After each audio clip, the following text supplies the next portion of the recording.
Ça fait maintenant 8 ans qu'on est en affaires pour aider les leaders à bâtir des équipes performantes. Donc, on intervient au niveau du développement du leadership, de la consolidation d'équipe et de la mobilisation. Et dans l'ensemble de nos mandats, à chaque fois, il y a une constante importante et c'est ce qu'on arrive à constater, c'est que l'équipe est à l'image de son leader. On a un leader ambitieux, l'équipe est ambitieuse. On a un leader en contrôle, l'équipe va être en contrôle. On a un leader présent, les gens ont une belle présence. Puis on a un leader agité, mais l'équipe va être également agitée. Et quand on développe une nouvelle relation avec un leader, puis on veut l'aider, on doit explorer ce constat-là et que j'aime souvent présenter comme mon cher ami, on obtient l'équipe qu'on mérite.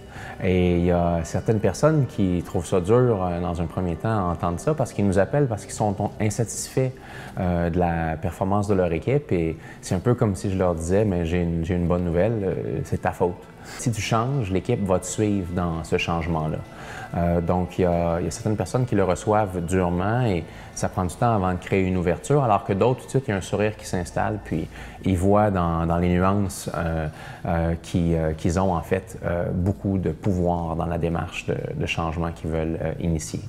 Dans bien des cas, quand le leader vient vers nous, il vient vers nous pour parler du projet. Il y a certains des éléments de son projet qui demandent du changement, qu'il n'est pas encore capable de communiquer avec les gens dans son équipe. Donc, il vient vers nous pour briser une forme d'isolement, puis prendre de la perspective par rapport à ce qui s'en vient, puis qu'est-ce que ça va demander de sa part. Et des fois, il sent qu'il y a un poids sur les épaules et il se sent seul.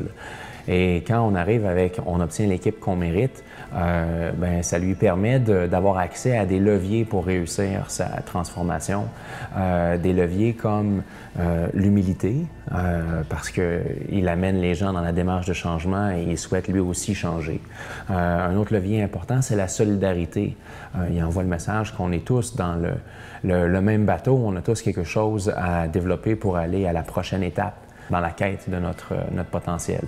Mais il y a aussi un levier super important qui est celui de la cohérence, qui va faire en sorte que le leader, il n'est pas parfait, il a une intention et il cherche lui aussi à se rapprocher dans ses comportements, dans ses actions, dans ses paroles, à se rapprocher sur une base quotidienne de son intention.